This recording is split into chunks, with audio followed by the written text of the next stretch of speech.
Vois mon désir de te servir, mon essentiel.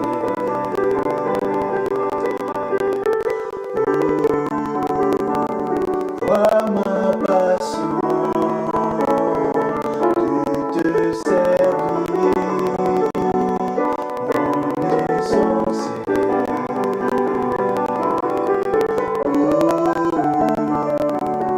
Vois mon désir, oui, de t'aimer, mon essentiel.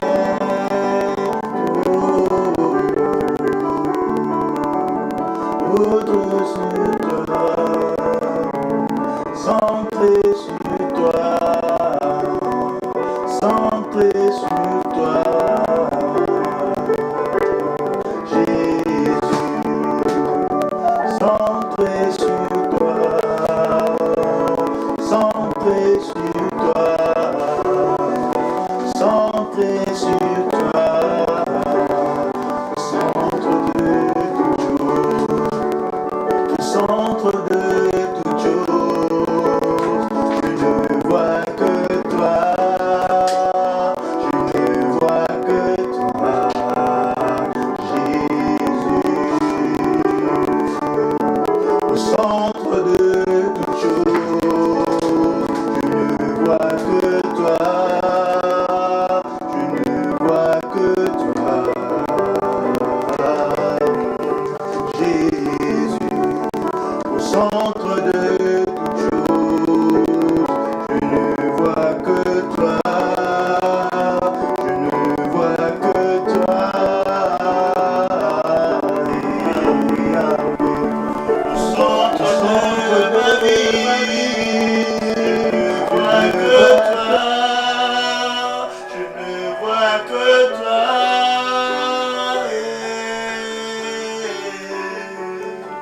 au centre de toute chose, je ne vois que toi, je ne vois que toi.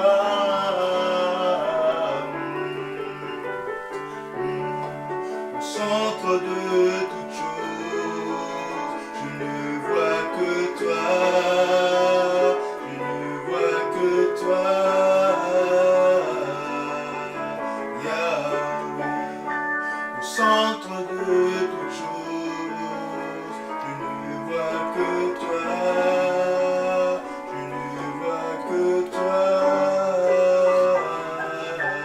C'est toi aussi à la cuisine, hein. Ça va aussi couper à la cuisine. Jésus,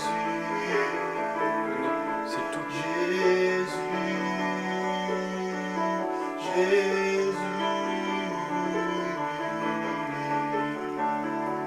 Au centre de toute chose, vois que toi, ne vois que toi.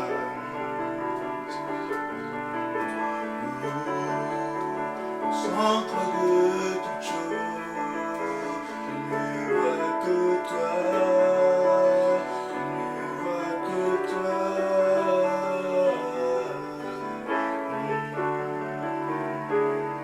Je te servir, mon essentiel. Jésus, vois ma passion, oui, de t'aimer, mon essentiel.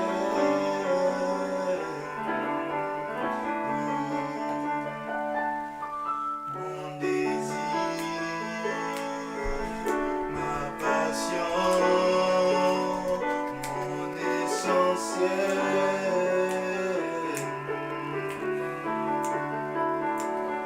Pas mon désir.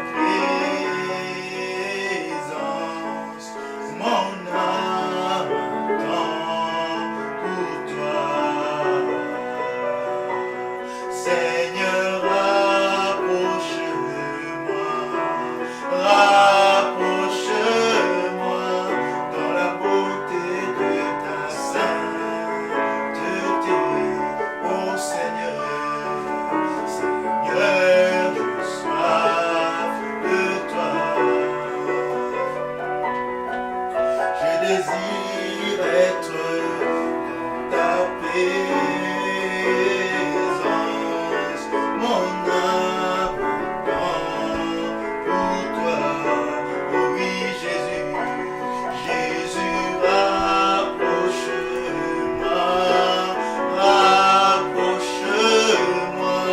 dans la beauté de ta sainte. Oh, j'attendrai pour toi, oh Dieu puissant, dans la beauté de ta sainteté. Je t'adorerai, oh Dieu puissant, dans la beauté de ta sainte. Oh, j'attendrai pour toi, oh Dieu puissant, dans la beauté de ta sainteté. Je t'adorerai, oh Dieu puissant, dans la beauté de ta sainteté. Oui, bénissez l'Éternel, que tout ce qui est en moi bénissez son saint nom. Oui, bénissez l'Éternel, que tout ce qui est en moi bénissez son saint nom. Oui, adorons l'Éternel, que tout ce qui est en nous, adorons son saint nom.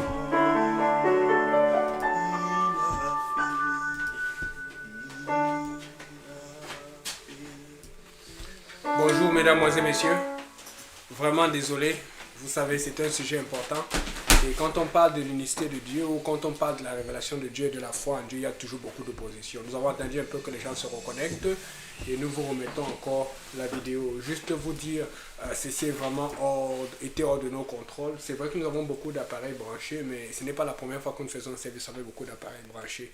Donc pour une raison que l'on ignore, mais que finalement on n'ignore pas vraiment, tous les appareils ont pété ici au salon et à la cuisine. C'est vrai qu'on a branché le chauffage aujourd'hui, ce qu'on fait souvent parce qu'il fait froid. C'est ça. Et on va juste continuer. Mais là, tout s'est reconnecté. L'internet était déconnecté, mais une chance qu'on a l'internet jipénien. Donc on est sur l'internet jipénien. Gardez-nous en prière qu'on finisse cela. Donc on va juste essayer de finir ça et puis prier rapidement. On ne va pas prier aussi longtemps qu'on pouvait parce qu'on a perdu beaucoup de temps. Mais on va quand même prier. Amen. Donc suivez la vidéo et puis au fur et à mesure je vais commenter. On va écouter ça. On ne va pas écouter toute la vidéo. On va écouter environ 20-21 minutes. Parce que c'est là où il y a l'essentiel de ce que je voulais partager. Que Dieu vous bénisse. An atheist? I am definitely an atheist. Yeah. Now, why are you an atheist? Why am I an atheist? Because there is no God. Atheism assumes that you can disprove the existence of a God.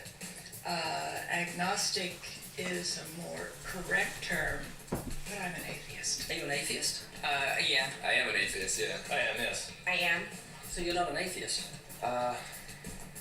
No. So you're leaning that way because of evolution? Yeah. I don't believe in there's a guy in the sky that lives in the sky. You believe in evolution? Of course I do, yes. Live science says of Darwinian evolution. It could turn dinosaurs into birds, apes into humans, and amphibious mammals into whales. What Darwin showed in his work on evolution and natural selection is that we don't need to invoke any supernatural force or power to account for the development of life through time on Earth. The ongoing processes that are observable in today's world. Do you think it's a belief? I think it's just fact. I think more like facts. there is too much evidence to ignore. Do you think it's a belief? No, it's science. It's the way it happened. It's logical. You know, all scientists pretty much agree with it. It's more of a fact. When did you start to believe? When I started to think for myself. When did you start believing? When I took my first biology class. It all started to make a lot of sense. The teacher made it very, very easy to understand. I generally trust the scientific community. It makes more sense than any religion or anything. The fossils they found of all the cavemen, the Homo sapiens, dinosaurs, it shows clear evidence. I believe in science. What's your major here at this university? Biology. You're a biology major? Yeah. You believe in evolution? Yes. What's your major? Geology. Chemistry? Biochemistry. Environmental science and policy. I'm a physicist. Biochemistry. Okay, do you believe in evolution? Yes, I do. Do you believe in evolution? Yes, I do. Of course. Yes, I do. I do believe in evolution. You believe in evolution? Yes. Are you a strong believer? Yes. Are you a strong believer? Yep. Yes. Yes. Absolutely. A scientific method is based on the collection of data through observation and experimentation. Ça, c'est la façon dont la science Could you fonctionne. give me some observable L'expérimentation. evidence Tu ne peux pas juste that evolution déclarer. is true? Il faut que tu Something prouves. I don't have to receive by faith. Yeah. Some observable evidence. I mean, take a look at what happened 65 million years ago. Hang on, I can't. That's 65 million years ago. Comment on va savoir ce qui s'est passé 65 millions d'années auparavant? We can trace the evolution through the fossil record. To be specific, just give me one. Between 6 and 7 million years ago. Hundreds of thousands to millions of years? So it's quite a long time. Yes. Nous, on parle de Jésus il y a 2000 ans, mais eux, ils ont 7 millions, 6 millions d'années, là où personne ne peut aller It's not regarder. testable over time. We are condemned to live only for a few decades, and that's too slow, too small a time scale to see evolution going on. Richard Dawkins. We see nothing of these slow changes in progress until the hand of time has marked the lapse of ages. Charles Darwin. You've got the canine kind, the coyote, and the domestic dog, and there's the feline kind, which is the cats, the tiger and the kitten, and you've got humankind. So Darwin said there'd be a change of kinds over many years, so could you give me one example of observable evidence of a change of kinds? For instance, the fossil record shows the common ancestors of all carnivores, that cats and dogs were once linked, united by a common ancestor. How long ago? This, I believe, was like 60 million years ago. I don't want something I have to accept by faith. I want it to be observable. Observable evidence. Well, I mean, if you're just asking me here on the street, there's not really much I can tell you in terms of observable evidence. Like, we would have to really examine existing data to draw conclusions of our own. I would have to have faith then. We would have to have some amount of faith. Can you think of any observable evidence for Darwinian evolution where he said there'd be a change of kinds? Monkey to man, is that what you're talking about? Yeah, a change of kinds. I don't really believe there's any proof for that yet. Wild monkeys are the only ones with the 5th digit, like we have. Koalas have a 5th digit. Did you know that? I didn't know that. Think we were evolved from koalas? No. When I went to like Washington D.C., I saw they had a whole exhibit just on The Smithsonian? yeah, in the Oh, Smithsonian. wait, so that is just like some stuffed dummies, like standing around a fire. I know that everyone talks about the missing link for humans and whatnot. I believe that there are connections that are out there that we haven't found yet. I'm gonna trust what those experts did. Those experts came up with. I have a strong trust in evolutionary ideas based on the evidence presented. Can you think of any observable evidence for Darwinian evolution, a change of kinds? I haven't seen it myself, but I believe what the textbooks tell me about it, so... You've got faith in the expert? I have faith in the experts, yeah. I guess similar to how religious people have faith that God actually exists, I have faith in the experts knowing what they're talking about. The scientific method must be observable and repeatable. So could you give me one piece of observable evidence for Darwinian evolution? Okay, I would point to, as one great example, is look at the genetics of the stickleback. What's that? So stickleback fish are a very interesting collection of species that were recently isolated after the end of the Ice Age. What do they become? They're various species of sticklebacks. They stayed as fish. Well, of course. Can you think of any observable evidence that there was a change of kinds? C'est ça, là. Fish. Human beings are still fish. Human beings are fish. Et je voulais juste apporter que tous ceux qui ont posé des questions sont des gens, des biologistes ou des grands professeurs. Donc ils représentent la communauté scientifique, les gens qui ont la connaissance et tout. Ces gens qui nous font peur, comment on croit en Dieu. alors que c'est vous qui devez parler de Dieu avec assurance. We came out of the ground and the sea after the great destruction of the So do we have lungs or gills when we came out of the sea? You want to know something? Those that were in the sea, I guess, had gills, and those that were on land had lungs. But if we came out of the sea, we had gills in the sea. You want to know something? Who knows that when we came out of the sea? Or Là, maintenant, il ne sait plus là où on vient. So you don't know. Of course I don't know. Nous, on vient de Dieu. That they did their science correctly. Could you give me an example of Darwinian evolution, not adaptation or speciation, but a change of kinds? These are changes of kinds. They're still fish. They're distinctly different fish. We have thousands of examples. Can you give me one? I can give you thousands. Just one. For instance, I would Just say, an example. look at Lenski's experiments with bacteria then. So what do the bacteria become? The bacteria are still bacteria, of course. That's not Darwinian evolution. That's not a change of kinds, is it? It is a change. It is a change in the genetic makeup of the bacteria, which They're is still bacteria. So what do the bacteria become? A new kind of bacteria. It's still bacteria. There's no change of kinds. To summarize, the observable evidence that you give me for Darwinian evolution is bacteria becoming bacteria. No, it is bacteria acquiring new metabolic capabilities. You said before that there is lots of evidence for evolution. I just want one observable evidence for Darwinian evolution. Just one. Well, I gave you some. You don't want. Not some, I want one. You don't want that. I want one. Yes, I do. I'm pleading with you. You asked me to tell you. You asked me to tell you when I've watched one species evolve into another. Isn't that right? No, one kind into another. There's 14 different definitions of species. So I want a change of a kind. When you're talking about kinds of change in families, you're actually talking about macroevolution. You're talking about changes on the level that separate, say, cats from dogs. So could you give me any examples of Darwinian evolution? Well, when you say examples of that, then you have to sort of look over a longer time frame. It has nothing to do with faith. Faith is something that I have to, unseen, I have to believe in. That's it, unseen. Look, do you believe evolution? Of course I do. Are you a believer in evolution? Yes, I am. When did you start to believe evolution? I started to believe evolution when I started to think out for myself. Is evolution a belief? Well, you know something? Evolution is a thought process. This is coming to terms and checking out all the alternatives, like taking a look at the religion, man-made religions. Let me ask you again: is evolution a belief? No, evolution is. Well, yeah. In a word, yeah, I could say it could be a belief. When you say change of kind, you mean the evolution of one species from another or to another? Yes, we have that in action actually in the Galapagos. Could you give me one instance? Yeah, we have an example from a group of birds called Darwin's finches. Did you take a look at the difference between the finches on the islands that all started out? I mean, that's very, very observable. But that's not Darwinian evolution. There's been no change of kinds. What do the finches become? They become genetically new and anatomically new, recognizably different species. So they're still finches? Well, of course, they're still finches, yes. There's no change of kind. Little birds that he had observed. That What do they become? their beak shapes. They're still birds.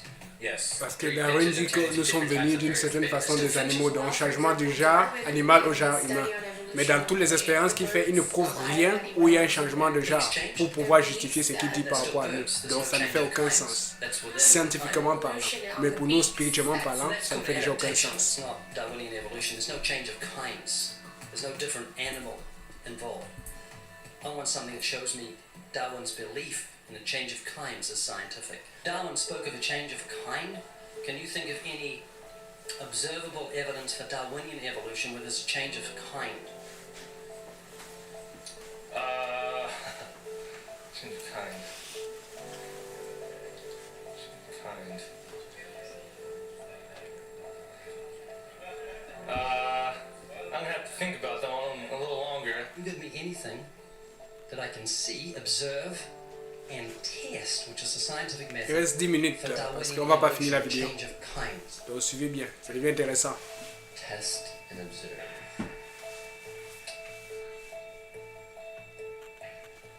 Could you give me observable evidence, which is the scientific method, for Darwinian evolution, a change of kinds?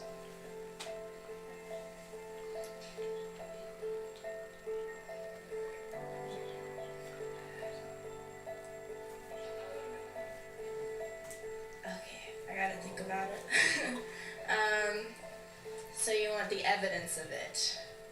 I would say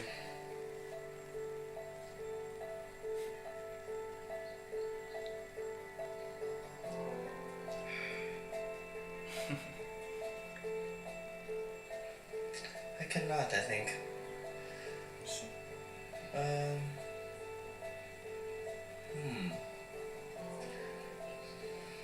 It's a hard question, actually.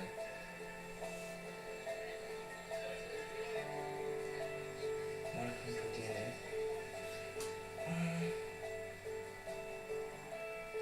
So, can you repeat the question again? Could you give me any observable evidence, just one, for Darwinian evolution? Let me think about that for a sec.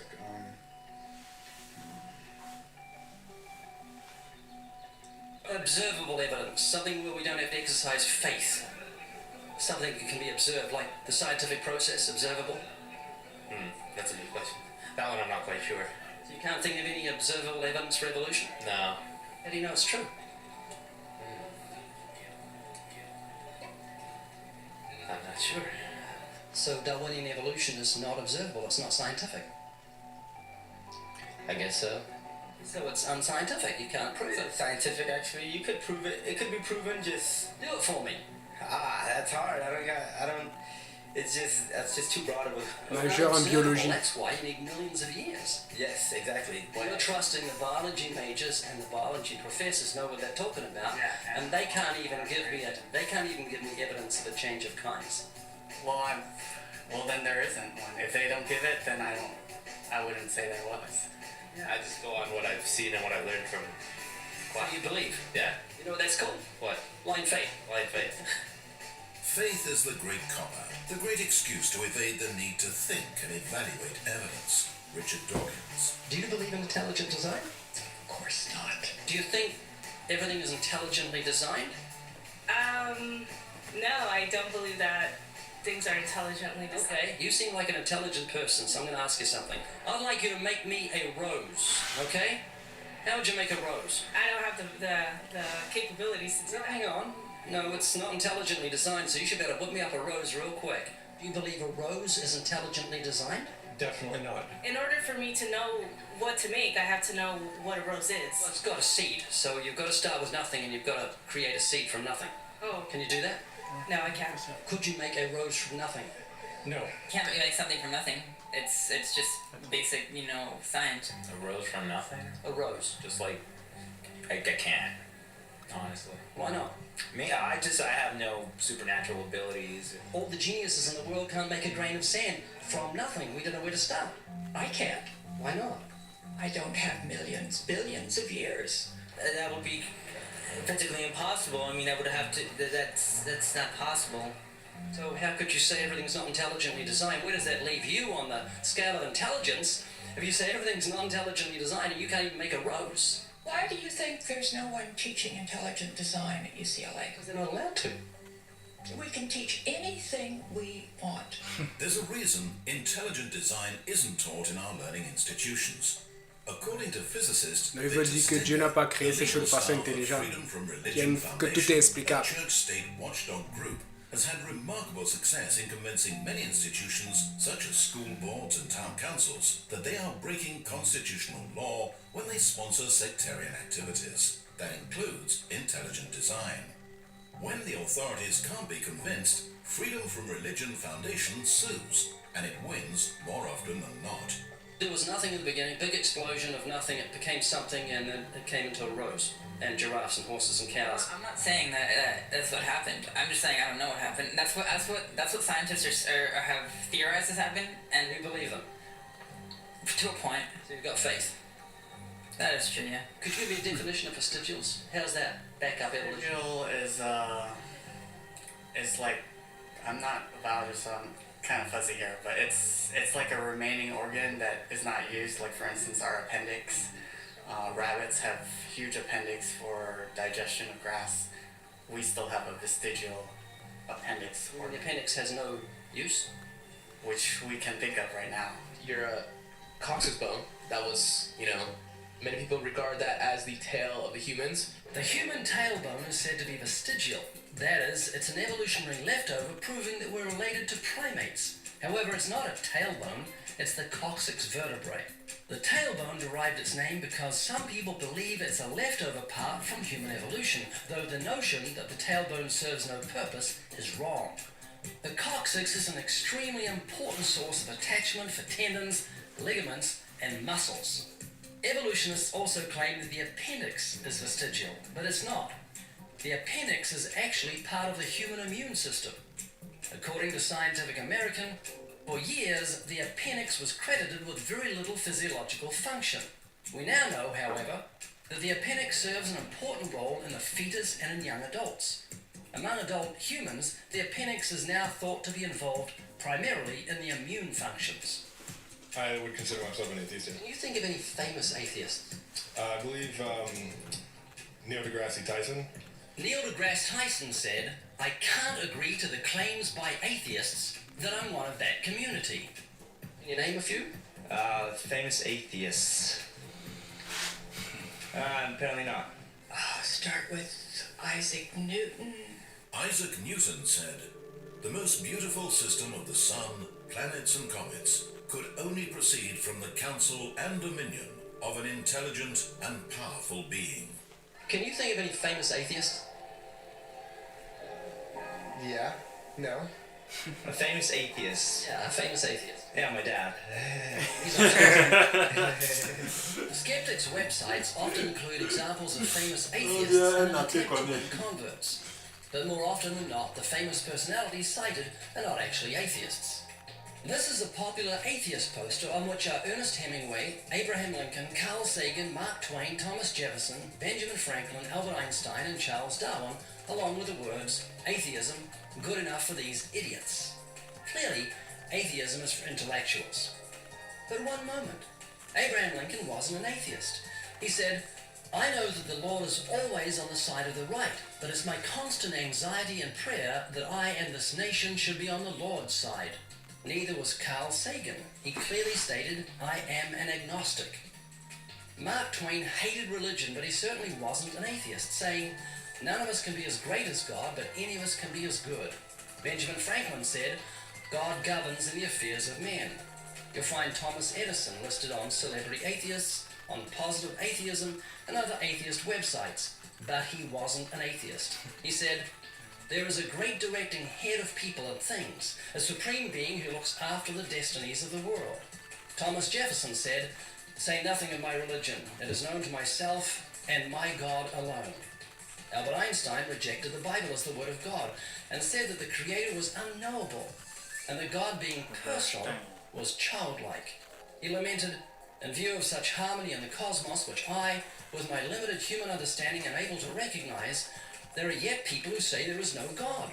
But what really makes me angry is that they quote me to support such views." He categorically said, "I am not an atheist," and when referring to those who deny the Creator, he used the term fanatical atheists. Charles Darwin said, "I have never been an atheist." So out of the 8 famous men on the poster, there is only one who was an atheist, Ernest Hemingway. According to his biographer, back in 1961, Hemingway, quote, "pushed 2 shells into the 12-gauge Boss shotgun, put the end of the barrel into his mouth, pulled the trigger, and blew out his brains."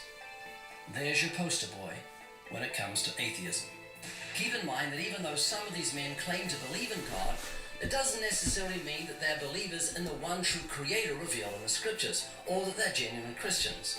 However, when atheists use theists or agnostics to promote their godless agenda, they're being dishonest. Then again, coming from those who claim that morality is relative to each person, convenient dishonesty should not be a surprise. Do you believe in moral absolutes? Ok, on va arrêter là, je vous laisse continuer la vidéo vous-même. On va essayer d'accélérer pour finir le service, pendant que regardez avant de présenter pour quelques versets. Donc, vous avez vu vous-même, s'il vous plaît, allez regarder cette vidéo. Vous savez, des fois, oui, on doit prier, oui, on doit lire la Bible, mais faites des recherches comme ça. Il y a ce genre de vie, il y en a d'autres. Peut-être Dieu va t'amener sur autre chose, sur l'unicité, et pour défaire ces faux dogmes de la Trinité ou autre chose. Mais ça fait partie des choses que tu peux rechercher quand tu n'arrives pas à prier. Vous savez, quand on se lève le soir, si tu n'arrives pas à prier ou à lire la Bible, Fais-moi des recherches qui vont défendre le nom du Seigneur. Si est-ce que tu sens l'envie de prier, tu ne t'endors pas. Quand tu te lèves le matin, quand c'est ton heure de prière, fais tout pour trouver ce moment où tu vas te connecter à Dieu. Fais quelque chose qui va t'occuper. Et ça fait partie des choses souvent que je vais faire. C'est ce que je trouve ce boost-là. Parce qu'il y a des jours ça va être facile, il y a des jours ça va être difficile. Mais je ne vais pas dormir, c'est ce que je me connecte à mon Dieu. Maintenant, quand on terminait, vous avez vu que c'était en train de parler de beaucoup d'athéistes. Mais vous avez vu que c'est les déclarations de ces athéistes. Nous avons vu souvent le pasteur parler d'Isaac Newton, d'autres choses. Et on sait qu'ils ont déclaré beaucoup de choses par rapport à l'existence de Dieu. Mais le problème de ces athées, c'est qu'ils ne montraient pas leur foi ou ils ne parlaient pas, ils ne défendaient pas clairement leur croyance qui pouvaient prouver que Dieu existe. Mais ils allaient défendre beaucoup de choses par rapport aux dogmes scientifiques qui étaient très vrais ou par rapport aussi à d'autres dogmes qui étaient très faux, comme l'évolution. Maintenant, ce qui se passe, c'est que c'est le problème que nous avons dans l'église, c'est que quand tu n'affiches pas ta foi, regarde comment tu peux t'utiliser. Aujourd'hui, ils sont dans les sites des grands athées. Pourquoi? Parce que ceux comme par exemple Abraham Lincoln qui a fait beaucoup de citations sur Dieu, il n'affichait pas officiellement sa foi. Maintenant, tu es dans l'église, tu dis, oh, je vais à l'église, oh, je crois en Dieu.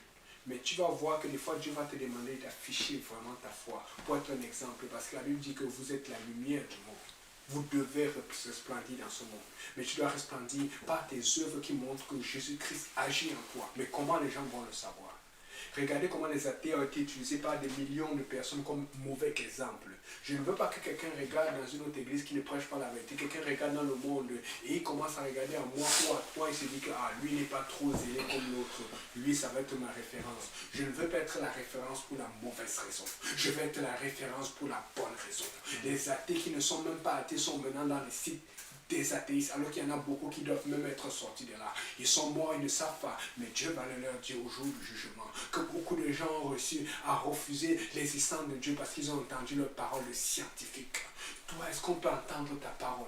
Est-ce qu'on peut regarder dans ton témoignage et dire, pendant que les gens paniquent dans ce monde, nous on ne panique pas, nous on se tient parce qu'il y a un Dieu. Si mon Dieu est vivant, si tu crois que Jésus est ressuscité, tu ne dois avoir aucune once de panique.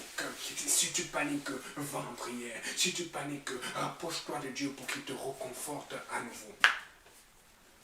Nous devons vraiment être clairs, affichés, identifiables.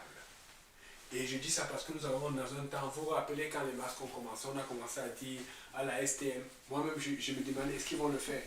On a commencé par les métros, tous ceux qui étaient dans les métros devaient mettre le masque. À un moment, ils ont commencé à demander à certains endroits, et puis après c'était pas obligatoire, après c'était obligatoire. Et puis ils ont commencé à faire ça dans les bus. Oups. Et puis après c'est maintenant partout. Est-ce que ça va entrer dans les maisons? Je ne sais pas. Mais bon, moi je mets le masque, ça vient du gouvernement. Et on veut respecter la santé. Amen. Donc mettez vos masques. Mettez les masques quand vous allez au travail. Mettez les masques dans tous les endroits où vous entrez, les endroits publics, comme on a dit. Amen. Mais maintenant, après le masque, ça va être toi. Parce qu'avant le masque, moi-même, ça me dérangeait. Je disais, Seigneur, ça c'est quoi ça? Est-ce que je vais me mettre l'affaire là? Et on a imposé, j'ai mis. Maintenant, qu'est-ce qu'on entend parler? On entend parler du vaccin. Je ne suis pas venu dire à quelqu'un que le vaccin c'est la mort. Je suis venu à dire à quelqu'un que où est-ce qu'il va arriver maintenant avec le vaccin? Moi, je vous dis, je sais ce que je vais faire. Et je n'ai pas peur. Mais est-ce que toi, tu sais ce que tu vas faire? Je dis ça parce que quand j'ai regardé la liste de où ça a commencé, on a dit les CLC, on a dit à l'hôpital. Mais on a beaucoup de frères et de soeurs qui travaillent à l'hôpital. On a beaucoup de gens qui travaillent dans d'autres endroits. Si on te dit maintenant pour aller travailler, tu dois te vacciner, qu'est-ce que tu vas faire? Je ne sais pas encore si c'est sécuritaire, si c'est bon pour la santé ou pas bon. Je ne connais pas les données. Je suis en train de te dire que le problème n'est pas le vaccin. Le problème c'est, est-ce que tu es relié à Dieu? Tu dois être relié à Dieu plus que jamais maintenant pour savoir ce que tu vas faire quand le moment va venir. Parce que moi, je sais déjà dans ma tête ce que je vais faire. Je sais jusqu'où je suis prêt à accepter, où je ne suis pas prêt. Mais je sais que mon Dieu est vivant, mon Rédempteur. Amen. Je suis en train de dire à quelqu'un que si tu tardes, si tu traites, si tu ne prends pas ça au sérieux, ça peut se détourner et venir te chercher. Alors que tu penses que c'est en train de chercher les autres. Pardon, lis un peu, regardez un peu ce qui se passe avec la reine Esther, alors qu'elle pensait que tout était correct, elle était dans le royaume. Tu peux penser que tu es dans le confort, que Dieu te protège, tu fais le minimum. Mais si Dieu t'a demandé de faire plus, je te dis fais plus. Surtout pour tes voisins, surtout pour tes frères et tes soeurs. Parce que tu ne sais pas quand Dieu va demander à quelqu'un de le faire plus pour toi, pour te sortir des situations que tu crées. Écoutez, l'ennemi est déchaîné. Et comme il est déchaîné, il ne veut pas lâcher. Si tu peux lire Esther chapitre 4, verset 11 jusqu'à 17.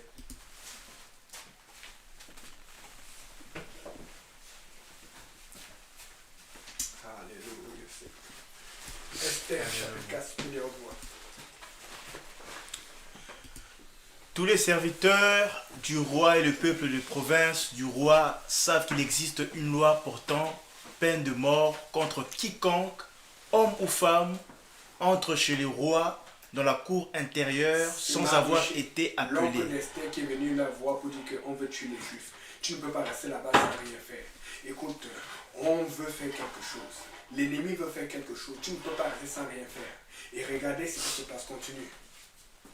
Elle commence par une justification qui est illégale. Oui, si tu désobéis, si tu t'amuses, tu vas avoir des problèmes.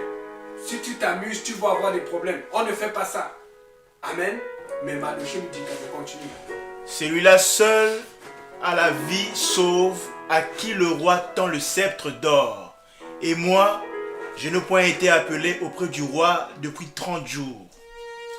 Lorsque les paroles d'Esther eurent été rapportées à Mardochée, Mardochée fit répondre à Esther: ne t'imagine pas que tu échapperas seul d'entre tous les Juifs parce que tu es dans la maison du roi. Ne t'imagine pas que tu échapperas seul d'entre tous les chrétiens parce que tu penses que tu es enfant de Dieu. Continue. Car si tu te tais maintenant, le secours et la délivrance surgiront d'autre part pour les Juifs.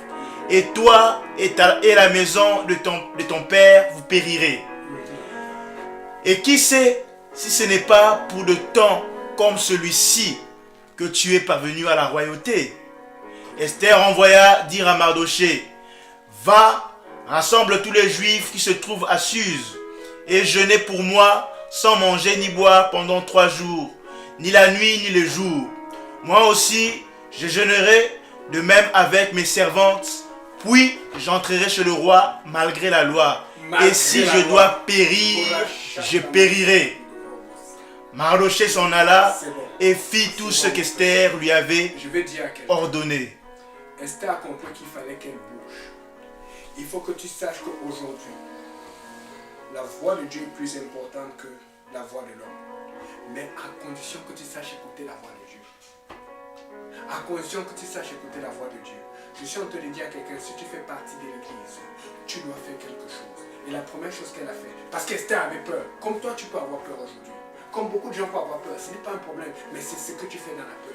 Quand tu as peur, tu commences par mal agir. Quand tu as peur, tu commences à bien agir. Elle a commencé à faire un jeûne. Tu peux être enceinte, tu peux être handicapé, tu peux avoir un problème qui t'empêche de jeûner. Tu peux commencer à prier plus souvent, tu peux commencer à participer, tu peux commencer à faire plus. Fais quelque chose qui va te faire sacrifier du temps, de l'énergie, mais qui va te faire te connecter à Christ. Parce que tu as besoin d'être sûr de quoi faire quand le moment va venir. On ne sait pas ce qui se passe. Est-ce que Dieu va nous laisser choisir ou Dieu va nous protéger ou nous empêcher de ce qui s'en vient? Mais une chose est sûre, tu ne peux pas rester sur place et dire que tu vas t'en sortir sans rien faire. Est-ce que peut-être c'est pour ça que Dieu a permis que toi tu ne perds pas ton travail alors que l'autre a perdu son travail? Est-ce que c'est pour ça que Dieu a permis que tu sois à cet endroit? Parce qu'il y a quelqu'un qui va te regarder, parce qu'il y a quelqu'un qui a peur, il y a quelqu'un qui doute. Et peut-être c'est pour ça que je peux te dire de la même façon que Mardochée a dit, qui sait si c'est pour un temps comme celui que tu es au travail où tu es, que tu es à l'école où tu es, que tu es à l'endroit où tu es, parce que quelqu'un a besoin de te voir prier, quelqu'un a besoin de te voir avoir confiance en Dieu pour dire non, non, non, non, je vais voir tes frères, je vais voir tes soeurs, je vais faire ce qu'il va faire, je vais faire ce qu'elle va faire. Tu ne sais pas, c'est ça qui va créer ce réveil dans cette personne, qui va permettre que cette personne suive le Seigneur, que cette personne aille dans l'enlèvement avant que ces choses malheureuses arrivent. Nous allons prier rapidement pour 10 minutes. Pour demander à Dieu la force. Parce que nous avons besoin de force. Oui, je sais qu'il y en a qui sont prêts. Mais je sais, je le ressens dans l'esprit. Et le Seigneur cesse de me dire. Il y en a beaucoup qui ne sont pas prêts. La Bible dit quand le Fils de l'homme reviendra, y aura-t-il la voix sur la terre? Et si tu n'es pas prêt, demande à Dieu maintenant de te préparer. Nous allons prier pour que Dieu nous prépare et nous donne la force de faire ce qu'il attend de nous. Nous donne la force de marcher dans ses voies et de respecter son nom, d'honorer son nom et de crier le nom de Jésus. Alléluia, Seigneur. Prends-moi dans tes bras, tiens-moi dans tes bras. Serre-moi dans tes bras. Prends-moi, Seigneur, prends-moi dans tes bras. Tiens-moi dans tes bras. Serre-moi dans tes bras. Prends-moi, Seigneur, prends-moi dans tes bras. Tiens-moi dans tes bras. Serre-moi dans tes bras.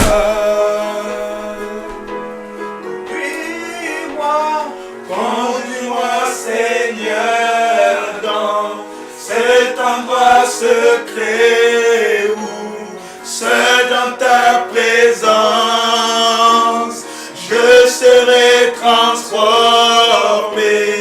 Prends-moi dans tes bras, tiens-moi dans tes bras, serre-moi dans tes bras.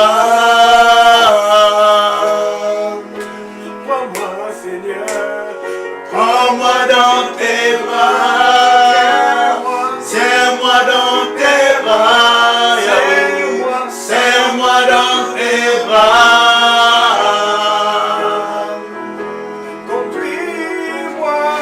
Conduis-moi, Seigneur, dans cet endroit secret où, seul dans ta présence, je serai transformé. Prends-moi dans tes bras, tiens-moi dans tes bras, serre-moi dans tes bras. Prépare et connecte ton peuple pour ce qui s'en vient, Seigneur. Toi, tu sais tout dans tes bras. Notre devoir, c'est d'être prêt.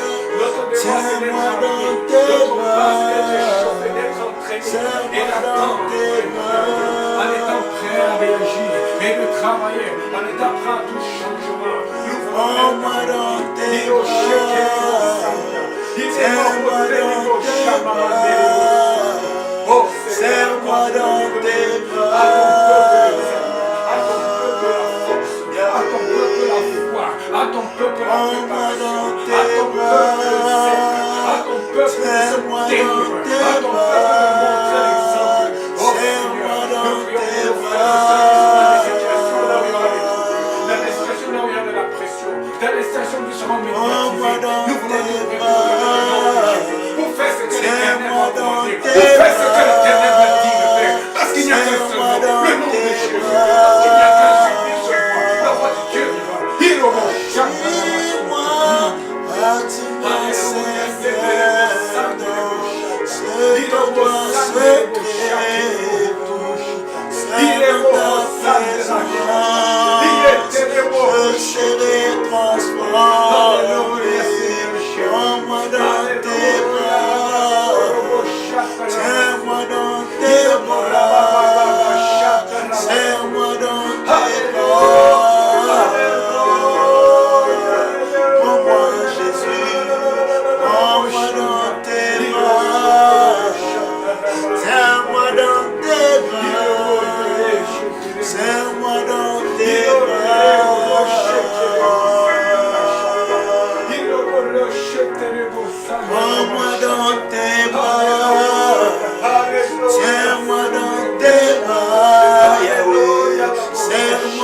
avantager le nom de l'Éternel, à mettre la main de gloire de Dieu, qu'on connaisse la parole de Dieu, qu'on connaisse les serre-moi dans tes bras. Alléluia, serre-moi dans tes bras.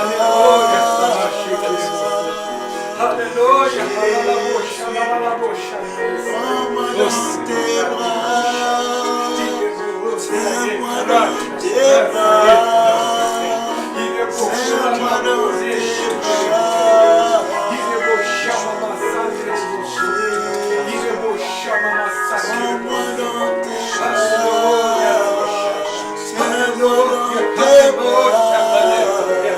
serre-moi dans tes bras.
Oh Jésus,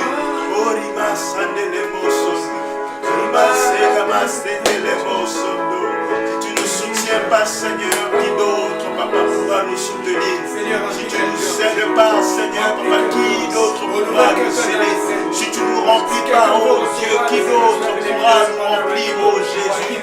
Oh, à qui irions-nous, oh Jésus?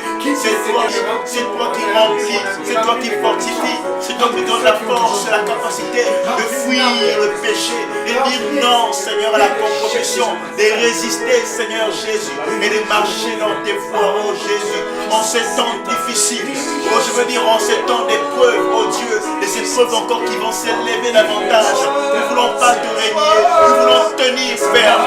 Mandele, Shireba, Soreba, Saya, Shakaria, Baba, Baba, Saya, Obride la Breda, la Bassete, Mangerio, Soreba, Saya. Agis, Seigneur, fortifie, Seigneur, encourage, relève, Papa, oh, tes fils et tes filles, oh Jésus. Fortifie-nous, oh Jésus. Oh, nous allons y arriver. Jésus, nous avons été aujourd'hui. Shibaba, plus que nous avons eu, mais nous devions prier. Nous devions passer cette parole de la part du Seigneur. Et vous devez être remplis de l'Esprit. La Bible dit soyez remplis de l'Esprit. La Bible dit aussi n'éteignez pas l'Esprit. Si vous regardez dans nos vies, si vous regardez dans vos vies, si nous regardons tous dans nos vies, il y a des choses qui étaient l'Esprit. Vous le savez. Il y a des distractions de l'Esprit. C'est le temps de se défaire et de se connecter à tout ce qui rallume l'Esprit, à tout ce qui réchauffe l'Esprit. Parce que si tu n'es pas rallumé, si tu n'es pas réchauffé, si tu n'es pas prêt, ça va te succomber. Nous ne pouvons pas permettre avec les êtres mauvais exemples. Nous devons être un exemple. Nous ne devons pas avoir peur de ce qui s'en vient. Nous devons avoir peur de ne pas te connecter à Dieu. Parce que nous nous connectons à Dieu. Nous serons dans l'amour et dans la souffrance. Que quelqu'un loue le Seigneur. Prochaine diffusion demain à partir de 19h à l'église Saint-Esprit avec le pasteur Hervé. C'est le frère Yannick. Que Dieu vous bénisse. Au revoir.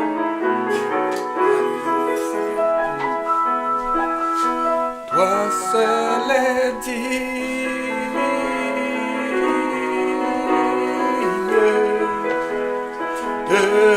recevoir louange et gloire pour l'éternité.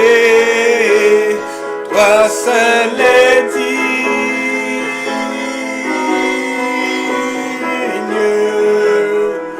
de recevoir louange et gloire pour l'éternité. L'immensité de ta grandeur me montre que je ne suis rien. Et quand tu façonnais la terre, j'étais déjà près de ton cœur. Alléluia.